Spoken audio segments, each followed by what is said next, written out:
I've just simply blessed, the woman said to her parish women's group prayer meeting. She lived in a big house, had a nice car. She said, nothing's really ever gone wrong. Both my husband and my parents are alive. Our kids are well. We're just blessed. And in that kind of situation, it is easy to think about how blessed you are, how the riches of God have been poured upon you. But within about a week, they heard word that her husband's mother was very ill. And then her mother unexpectedly just passed away. Shaken a bit, they came to realize one of their daughters was quite sick. And literally not more than a week later, her husband came home having been made redundant at work. And in her anxiety, she didn't drive well, and to just add insult to injury, she went through a stop sign and totaled the car. Would we say in that instance, as she tended to, what happened? Where are all my blessings? Did God get angry at me? Today's gospel, spoken by Jesus on the Mount, is spoken to her and to us, to all of us who wonder about our blessings and our curses, our non-blessings. Wonder if God is with us or not. There's nothing new about our way of thinking, and in fact, the more we have, the more secure we are in what people think of us and the things we have, the more likely we are to believe that somehow it's either self-produced or some unbelievable blessing of the Lord, as opposed to maybe just good luck and fortune. When Jesus stands on the Mount, he stands as the new Moses. It's very clear that that was the purpose of Matthew in situating some of these sayings that we have in the other Gospels in some different way. He has them standing, proclaiming, and in the language he uses, he began to speak, and this is what he taught: that he was speaking with the authority and the power of God, and that in the passive voice he's using, he's talking about the blessings that these people receive as coming from God himself.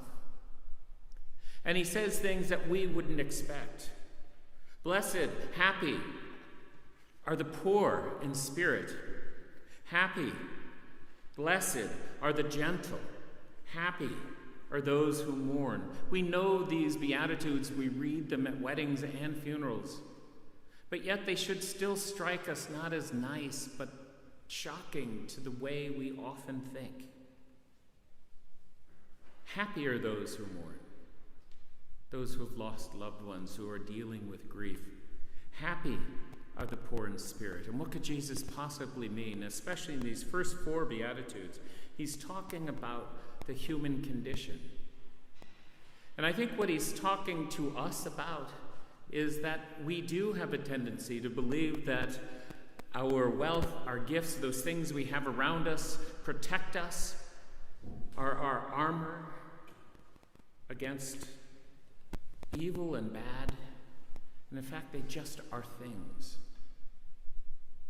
And that when we mourn, we recognize that we do lose, no matter how wealthy we are or how much medical care we can buy.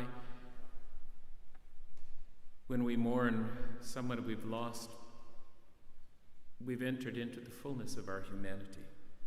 When we recognize that we are dependent upon God, we are happy, we're blessed, because we have been disabused or disabused ourselves of the sense that somehow we are rich in our own being. The second half of the Beatitudes then turn to the behaviors of those who recognize that they stand in the love and the presence of God, and that the power and the gifts that they have are the powers and gift of the Holy Spirit. And that if we allow ourselves to be filled with that and we stop thinking about those things we have around us as somehow our protection, but simply things, if we stop thinking about the good name we've received from others and the good regard and the good esteem we're held in as being important, but simply something that's nice to have, but that we get our sense of self from God, if we allow ourselves that, we can then begin to hear in the second half, happy are the merciful, happy are the pure in heart, happy are those who make peace in our world. Because we've allowed God to fill us. And we begin to walk in the ways of Jesus. For we know that Jesus would understand the word, happy are those who are persecuted in the cause of right. Happy are those are you when people abuse you and persecute you and speak all kinds of calumny against you because of me. Jesus understands that.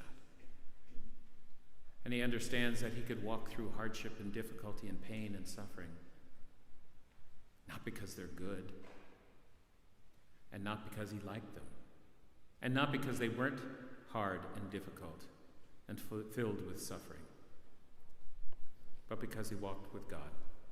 He walked in the sureness of love. He walked in the hope of the promise. And isn't that one of the great powerful gifts of opening ourselves to the fullness of God's love, allowing that grace to transfuse us and transfigure us?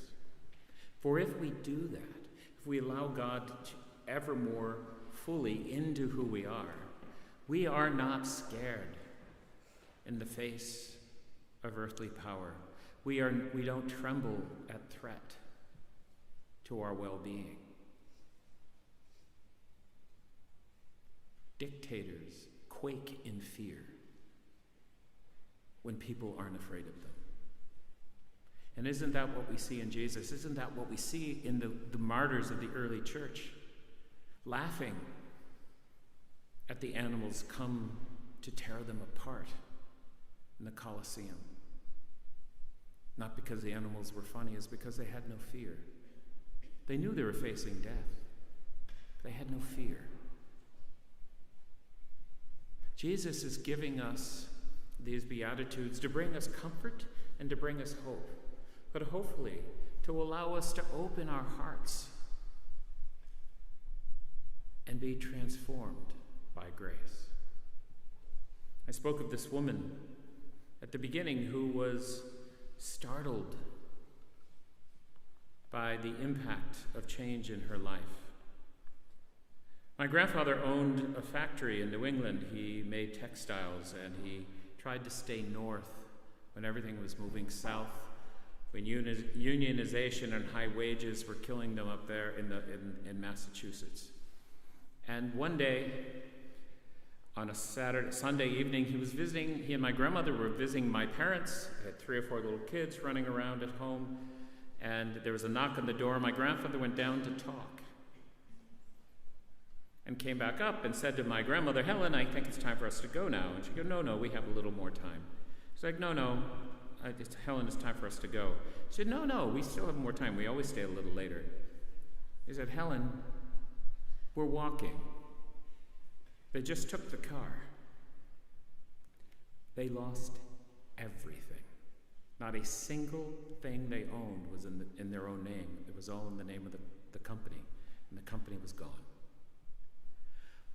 I know there were hard moments, and I know there was difficulty, but I grew up with a man who simply said, it was nice when we had it, but now we don't. We have to stop looking at the hardships of life as if they're a personal affront to us and see in them simply the reality of life.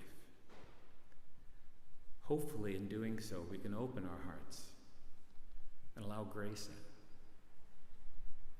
in, allow love in, and live in hope, not some pie-in-the-sky fantasy, but the reality that God is with us now, and everything is different.